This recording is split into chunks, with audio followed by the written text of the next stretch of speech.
that I don't have to do this over. And so good evening again, ladies. It is 7:05, and gentlemen, it is 7:05, and we are going to get started on this week's training. Now, I hope you guys have pen and pad and are able to take notes. There was a homework assignment. I didn't forget that there was a homework assignment last week, and I'm sure you guys have practiced it doing the edification. We're going to get more into that in that final week, and because there's a lot of information to share tonight, I think I will only get through the first two personality types, but I'm excited about this because, you know, in our business and in just about every area of our lives where we have to interact with people, it is so important that we learn these 4 personality types, how to identify them so that we can work more effectively with each other. So many people, you know, we get into this network marketing and direct sales business, but we don't really understand that we must learn to work with all different types of people. And people are driven by different things. So what motivates me may not motivate a potential business partner or a customer or even the other people on my team. So many people, you know, they do not understand those 4 personality types. And as a result, their businesses and their relationships suffer. And I say relationships because, guys, this transcends business.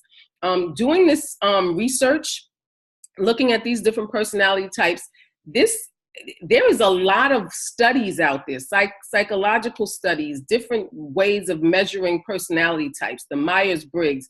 And I would suggest that if you have the opportunity, it's always important to know thyself, right? Know who you are. So if you have an opportunity, and actually I'm going to post, I guess, at the end of next week, because I want to get through both, all 4 of the personality types before I do it, well, it's sort of a test or assessment where you can assess where you are. And I know because, again, I spoke earlier about the James Dentley training.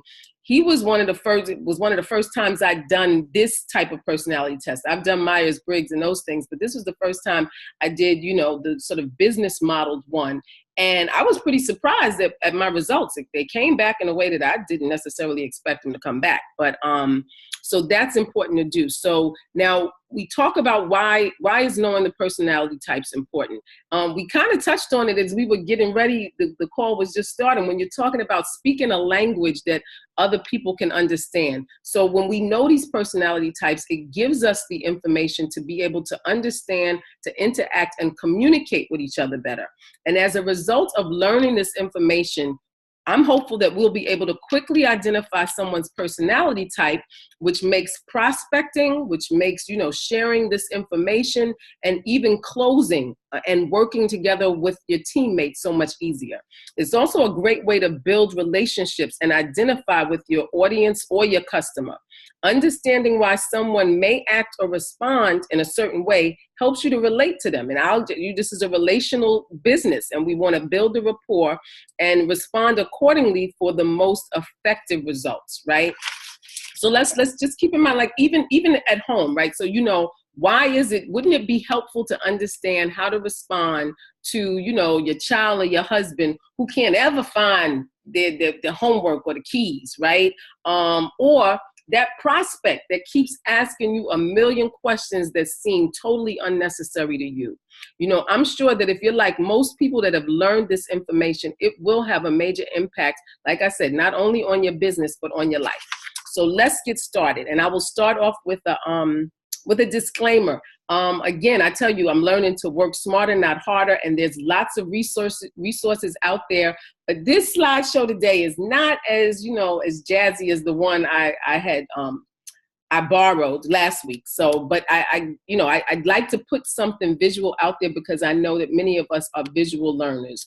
And so I'm going to share my screen right now as we go into, hold on, now I'm sharing it, but I need it in this mode. As we talk about the personality types, right? And so I'm going to start off with the fact that there are 4 of them. And like I said, there's been many studies done, and most time people will use the sort of that sea creature, the urchins, the dolphins, the whales, and the sharks. And then they've added to it where you might want to use colors. And so you have urchins, which are known as greens, sharks is red, whales is yellow, and blue is dolphins. And if you think about this a little bit, even though we're using sea creatures, you know, these are sort of those colors have been long-standing representations of people's personality types. So the green is like earth, right? You have the earth sign. You have sharks, that's red, that's fire, right? You have the dolphin, which is water, right? The sea, and whales, which are yellow, which sort of represent the air. So these are things that have been going on for quite some time. Now, what I want you to keep in mind is that while there are generally 4 personality types, all of us have a little bit of each type in us. Yet there's one type that is more dominant, and it's our more dominant way of being. So again, we'll start with the urchin, right? And again, I borrowed this slideshow from people who don't really spell the way we spell here. And I'm not saying it's wrong, it's just a different way of spelling. So this picture here, right, this slide implies that the urchin is a prickly personality. And in some ways, the urchin personality can come across as prickly because they tend to not be extroverted or not overly emotional and often seeming serious and distant. Now, the urchin loves information. Now, I want you guys to take these notes because these are important things. They love information. They get all warm and fuzzy, even though they will never tell you that, over facts, rules, regulations, and documentations. They ask a ton of questions, right? They analyze everything, right? Urchins are facts and figures people. Like the slide says, they're analytical, information-oriented. They ask tons of questions, want things done right. They're well-organized, methodical, and sometimes unemotional in their, well, most times unemotional in their decision-making, right? Now, we know that urchins like to make sure that all the I's are dotted, all the T's are crossed. They don't just double-check things. They triple check things. And, you know, guys, as I'm going through this, I want you to think about people that you know, maybe you recognizing these things in yourself, but other people, you know, that may have these traits. You know, urchins, you know, they are detail oriented and logical, right? They are people that are researchers by nature. Urchins need to read and investigate everything before they make a decision. Urchins tend to prefer to have things in writing, right? These are the people that will check typos on the website and then call corporate to tell them that, you know, they got a boo-boo there, right? I'm thinking of some people when they say no names. Urchins are very logical and they absolutely must make sense to them before they move forward. Now, when it comes to timeliness, urchins are not just on time. Those are the ones that are normally there early. I recognize that piece. Urchins don't sit idle. They feel there's always something to be done. They can get agitated and annoyed when they feel their time or their money is being wasted. Now, hint, that's a clue. When we're doing presentations or demonstrations that seem to be going on and you're not hitting those buttons for that urchin, they are going to start to look at their watch and be like, okay, how much longer before I get out of here? Now, one of the, I also found some slides that talked about people who were high profile people that fit some of these things. And one of them was Warren Buffett, who is an absolute urchin. He says to himself, I will sit in my office and read all day, right? And he estimates that he spends 80% of his working day reading and thinking. He is known for researching before making any investment moves. That's something that he is well known for. So now let's get to know an urchin a little more, because again, you want to be able to identify that personality trait. So when you go out to eat with an urchin, you can expect them to do one or two things.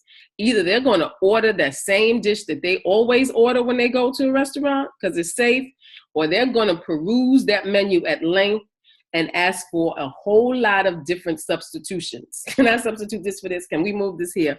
That's how urchins do. Now, how do urchins respond when asked questions about themselves? The urchin will typically respond to a question about themselves with a question, right? Why are you asking me that? Or what do you mean by that? Or what relevance does that have? they are very uncomfortable with opening up and talking about themselves. Now, the urchin, they like to be in control, and they will prefer to be the questioner as opposed to be the questioned, right? They are closed, cautious, and careful. They don't respond well when people are overly emotional, right? So what kind of car does an urchin drive, right? An urchin typically will drive something that is well tested, long lasting, because they do not want to spend money on a new car every 2 years. Something that is getting them good gas mileage, that's good on repairs and safe. The urchin may have read every consumer report, every blue book, and every Carfax on a vehicle before they make the purchase. And color isn't really a major concern when it comes to a vehicle. Now, because urchins are not overly social, sometimes people mistake them as standoffish. And of all the personality types, these are the least flexible and often deemed to be too rigid. Now, from a professional standpoint, they tend to be in positions that require attention to detail, such as accountants, attorneys, engineers, and actuaries. Oftentimes, they're in jobs or careers where, they don't have to be surrounded by people. They can work alone. Now, if you happen to be in an urchin's workspace at the job, what does it look like? Well, probably empty or extremely limited of anything personal. They don't believe in sharing personal information with outsiders and are skeptical of those who attempt to get too close personally. They believe in keeping business and personal. Now, that's also important to know when we are approaching, especially with our products, right? Because our products are very personal. So it's important when approaching someone like that, making sure that they're comfortable giving the information that we're asking for, right? So now, how do they dress? Because you want to be able to recognize them when you see them, right? We have to be in a mindset of trying to identify people. And again, knowing that this is not rigid, but having this as sort of guidelines. So they're usually neat, well-groomed, classy. Now, the clothes in their closet coordinate, right? Nothing is going to be too extreme or way off the color chart from the rest of the items in the closet. An extreme urchin typically is money conscious. So spending excessive amounts of money on clothing may cause them to get a little squirmish. However, the urchin does believe in the getting value for their money. So if they find an Armani suit, right, worth the money and it will last long, they will buy it. Now, they typically are not flashy individuals or those who flaunt themselves, so you may not easily recognize the expense in their clothing. So when you're prospecting an urchin, right, you have to let them know, and these are those key terms, you have to let them know that the company is rock solid, right, that the industry is growing, there is real potential here, and that your company products contain high quality ingredients. If you want to get their attention, those are the things that you're going to have to touch on when you're prospecting them. Urchins will request the compensation plan and other written materials on the company to review before they make any decision as to whether they will join. And even after getting all that documentation that you provide, don't be surprised if they go home and conduct their own independent research on your company, because they absolutely will. Now, it will take them a long time to make the decision because they will take ample time to do their due diligence on the company and the opportunity. You don't want to rush an urchin, right? You got to recognize that urchin, they on simmer, they on the back burner. Maybe I'll give some attention to somebody else and come back to them. Because if they start to feel rushed, then they're going to become suspicious and they're going to feel like they're being pressured. And urchins do not like to be pressured. Because they are researchers by nature, they can sometimes fall victim to that paralysis of analysis thing when it comes to starting and then working their business. But what I will tell you about an urchin is that once they lock on, once you get them to say yes, then they're in it. And they're not going to waver from that unless something drastic happens with the company. So for the urchins in network marketing, you know, when you have an urchin on your team, that may be somebody that you want to make the timekeeper at the opportunity meetings because they are so time conscious. Now, the urchins are also very good at putting together the company and industry documentation for any kind of display tables or what you're handing out to people coming to the meeting. Now, one of the challenges that urchins in network marketing face is each time the company comes out with a new product or they make a change to the compensation plan, they're going to have to take time to thoroughly research everything before they can move forward from there. Now, if there are weaknesses with the urchin, it typically is that they spend a really long time making decisions.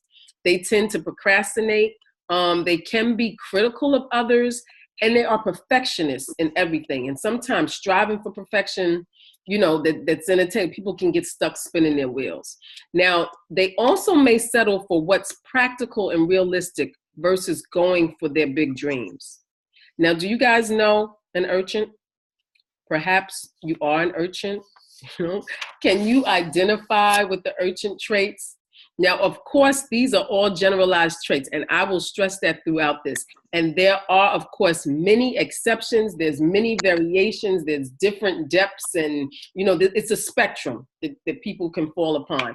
And so the characteristics as they're laid out here are only intended to be very general to provide like a definitive difference between them. So now I'm going to pause on the urchin to see if anybody has any questions, any feedback at all. Yes. Quick question, Stacy. Mm-hmm. You mentioned 3 things about I'm an urchin.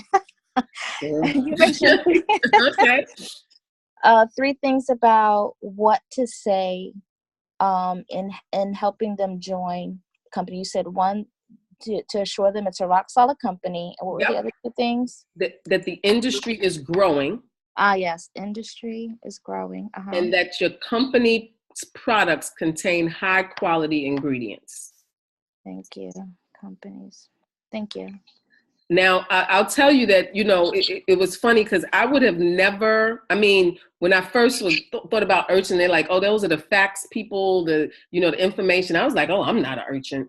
And I did that test with Mr. Dentley, and I was like, oh my gosh, I got a whole lot of urchin tendencies, you know. And it was good to recognize that in myself, and, you know, and realize that you don't always marry yourself. So we'll get to him. Well, yeah, actually, he's coming up next. But does anybody have any other questions? So we know what we're looking for in an urchin, the characteristics, what they, you know, you want to make sure you write that stuff down because it won't be until next week that we'll talk about, you know, making sure that we've solidified those identifying marks, right? So I like how you also give us how to include them. That's very, very good. You know, make them the record keeper, make them the timekeeper, make them, you know, do the documents. That Absolutely. Is so good. And that's the key to and the whole reason behind, like I said earlier, where you need to have this information because our team is going to be made up of a mix of people, and everybody has value. But it's like if I put an urchin, you know, at the front door to meet and greet people, then I'm not helping them line up in their gifting. And it's not going to benefit them. It's not going to benefit the people coming in. It's not going to benefit the movement at all. And so that's why it's important for us to know, not only know ourselves, but know our teammates. And that way, you know, for me, I would not be, you know, there's certain things that I'm not going to get up and volunteer to do because that's just not my skill set. Right. But it's also helpful to know because sometimes, like they said, when you're not an extrovert and you're introvert and some people can see you as standoffish, people may not approach you. But if you know that about a person and you can go to them and say, listen, we need somebody that's going to keep this time and keep us on track. And you make someone feel valued and seen. So that's yes, absolutely. Yeah, the urchin in me would not do well at the door. I'd probably be in the back. I'd probably organize something for the party or for the, you know, the event. The details. Yep.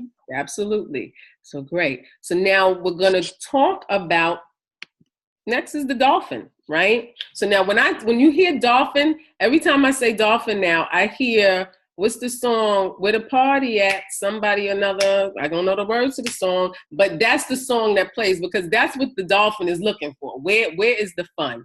And to say that they are extroverts is an understatement, right?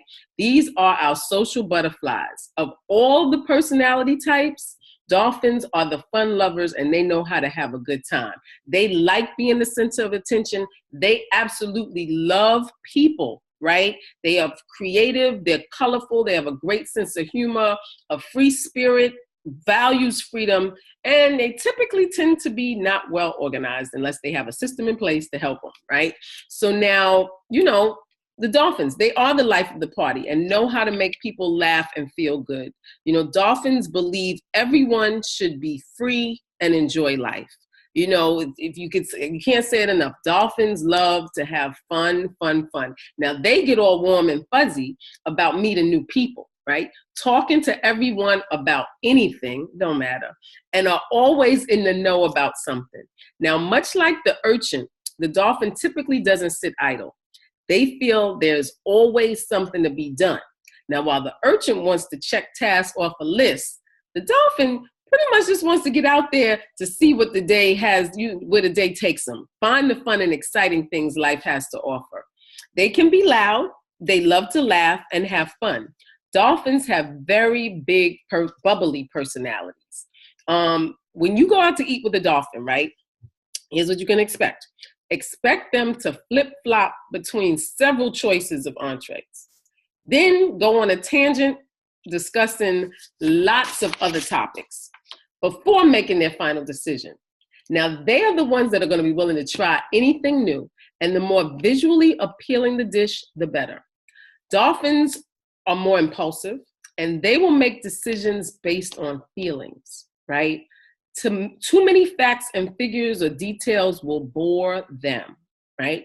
They typically make quick decisions and will ask others for their opinion. Now, dolphins tend to be your showstoppers. They're charismatic and they can build great teams because people like them and enjoy being around them. You want to have some dolphins on your team. I'm telling you, you do. Being on time, though, that is not a top priority for them because they enjoy life. And that is more important to them than adhering to a clock, right?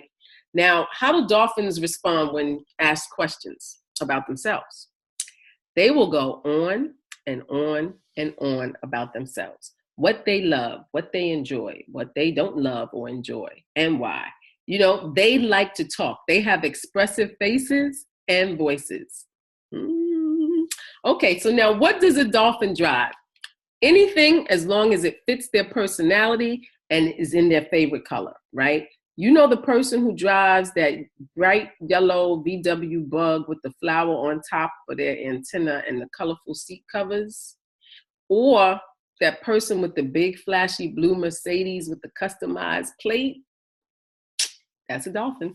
You can recognize a dolphin, right? Now, from a professional standpoint, they tend to have fun and flexible jobs. So they're going to be your event planners, your travel agents, your concierges, your dance instructors, your DJs, and other positions where they can interact with people, right? Now, they're really extrovert. That's how they get their energy. Now, they prefer careers that provide flexible schedules, right? And you will also find dolphins in jobs that require creativity. Now, it's important for them to be in fun positions. It's more important for them to be in fun positions than jobs that pay a lot of money but have rigid schedules. So their workspace on the job, you working with a dolphin, you know it, because a dolphin has lots and lots of stuff. Lots of color, lots of personal items, lots of souvenirs, lots of pictures. They truly believe that their workspace is a reflection of their fun personality, and it's like being at home for them. So everything is on display. They may even have their own coffee machine or snacks and candy, just in case you drop by to sit for a bit. They got something to offer you, right? Now, how do they dress? They like to wear bright colors and bold accessories, and they typically wear them very well, right? They aren't afraid to match orange shoes with an orange shirt. They aren't afraid to spend money on their clothes, Remember, these are people, these people live life to the fullest, and so they spare no expense.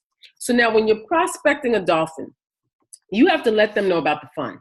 That's it. The fun aspects of network marketing. You have to talk about the incentive trips, like, when we get ready to go on to Orlando, you have to talk to them about traveling to the national conventions. That's going to be in June. You have to tell them about the recognitions of the rank advancement, which we just had in December.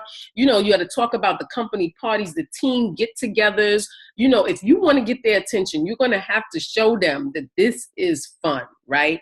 When listening to a network marketing presentation, they're going to be very much interested in the company trips that they can win, the fun that they can have at the conventions. They won't be interested in the little bittest, tiniest bit about the industry statistics. They ain't going to be interested in, what's the stuff is made of. Just tell me how we going to have a good time. That's what they want to know. So for those dolphins in the network marketing, right? Okay, I don't know how much time I have. I'm going to stay free, though. In network marketing, they are often the greeters at the door because their vibrant personalities make people feel good. They're also great at giving testimonials during the presentation because they convey their excitement so very well. And as far as working their network marketing businesses, they are usually great at prospecting and recruiting because they've never met a stranger. They'll talk to anyone, so therefore they never run out of prospects. Now, the weakness in the dolphin, they may come across as flighty, disorganized, or ditzy, and even self-centered, but they're not. They truly love people and want to be liked. Now, they are quick decision makers, so they may not always make the best decisions. They believe in big dreams, but they may not be willing to stay focused on those mundane tasks that are required to reach their dreams. So, does anybody have any questions about the dolphin? Anyone? Does anybody recognize themselves in a dolphin? I'll be, I'm doing this stuff, so I'm thinking about myself all the time. And I have urchin tendencies, and I also have a little bit of dolphin in me. But I'm definitely married to a dolphin. And I guess, I don't know, Miss Benita, she sometimes sees them in church. But Rebecca's not on the line. She would be able to, when that orange shirt and orange shoes, he has them. He wears the brightest colors. He does, and he wears them well, but that's just him, and he can't be on time, and the urchin in me wants to be early, so y'all know how our Sunday mornings go. Oh, good evening, ladies. Hey, good evening. This is Sharia. Oh my goodness, when I listened to you talk about the dolphin, I said, okay, I don't have ADHD anymore. I don't have any problems. I'm not too hyped. I'm a dolphin and ready to swim. I have never heard my personality be broken down that much in my life. Did you see me on the live today? Did you see my necklace? Was it big? Yes, it was beautiful, and you were wearing that accessory well. You were wearing it well. And the bracelet. I saw the bracelet too. Thank you. And I'm so glad that you broke this down because I've never paid attention to the personality types. And it's amazing that you say that because my husband and I are both dolphins. And I think he's like a king dolphin because he talks to everyone. He will talk to the mice if he see them. And my kids, they say, oh my gosh, he's talking, here's a story, and he loves a crowd, he loves to talk to people. And I like what you said about you have to tell us about the fun, because when you were mentioning what it is that it takes to inspire us, I said she is so right, because I was so mad that I was sick at the conference. But if you would, if you tell me here's the compensation plan, read this, look over it, I'm like, yeah, okay, thank you. That's just not me. But if you come here and you talk to these people, you can inspire these people, I'm there. I mean, I'm always meeting people at the door. I'm always talking to people. And I'm always, the people that came in under me, they came in under me because they said, it's just you. We just like you. We like what you said. We didn't even pay. Latifah said, did y'all see the demo? They said no. She said, did you try the pad? They said no. It was just what Sharia told us. So it's good to know and understand the personality types, because it will help you to relate to that person. Because if you're looking at, like Latifah and I, we're the opposite, but we balance each other out. Yep. Because she's that structure, she's detail oriented, and I'm the live of the party. So I get the party started, but she's organizing the party and making sure that we're done at 6:30 instead of Here, 6:50. Sharia is the one I would put at the door. Yes. That is her job. Yes. And guys, that's why this training is so important, for us to know each other and recognize how much we need each other. Now, further on, we have two more. We have like 5 minutes, but we have two more to go through, which we'll do next week, which is the whale and the shark. And that's why we have to know ourselves, and we have to know each other. Because again, like, so I'll use Sharia and Latifah as an example. Now, Latifah is an urchin, primarily, a dominant urchin, and Sharia is a dominant dolphin. They complement each other, but they have to learn to speak each other's language. Yes. So that they Yes. don't end up repelling each other. And I totally agree with that. And I That's think, funny. yeah, isn't it funny? And I think that once you learn the people that are under you, that's working with you on your team, learn their language, learn their personality styles, it will help you to put them in the perfect position to lead. Because now you'll understand, because you can't just pull a person out and say, okay, you're a leader because you did this. No, you fit best in this position because this is your type of personality, and I know that you would thrive this way. Right. And that makes you have a winning team. This is definitely gold. I thank you for this. Thank you, Stacey. God be the glory. Well, listen, so guys, what I want to do it, but I don't want to get too far ahead of ourselves. I did find online, like I said, it's a survey that you do that will give you an idea of what your personality types are, your strengths, and where it's dominant. And so I think what I'm going to do, I think I'm going to put it in the group, even though we're going to go over whale and shark next week.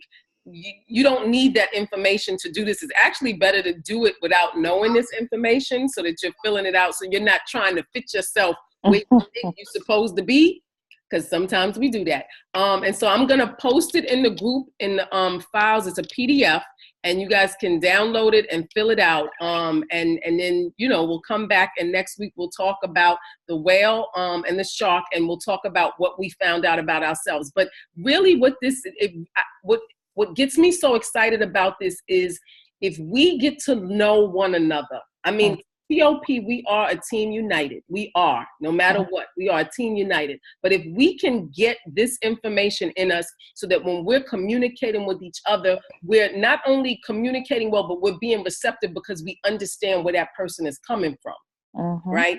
That we can have better communication and even a stronger unity than what we have now, because it takes a team. We can't have a team of all sharks.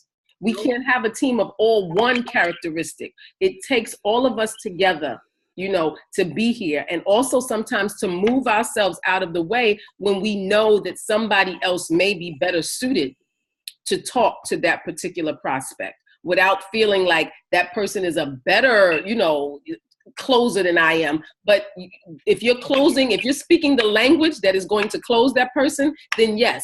But there's lots of people out here, and we need each other. So guys, I thank you for this. I am going to upload this because I figured out how to do it, and it's going to get done. So that anybody who missed it, or if you want to go back, but I will also put that file on our team in the file section, so that you can go and download it and get to work. Okay. And I would advise you to do it with your family too. Yes, I was actually thinking about my children when you were saying it, and I was thinking about my daughter. She's a lot like me, and my son, and I was, trying to figure out my entire family as you was describing the two. And I don't think we have any. I think Naja might be an urchin. Maybe. I think, But you guys, it'll be there. You can download as many times, do as yes. many times as you want. But I think that would be a great thing to do. Family. And also remember that sometimes people are a combination. Yes. And it's good to learn the different types, personality types, so you can mimic. They call it mirroring the person you're having a conversation with. Yes. So when you learn the different types, you can actually communicate with those types. But thank you, Stacy. You're the one. You guys. You That's guys have a good awesome. night. We got some more calls to jump on tonight. Thank you, Stacy. We appreciate you. Thank you guys too. Thank you.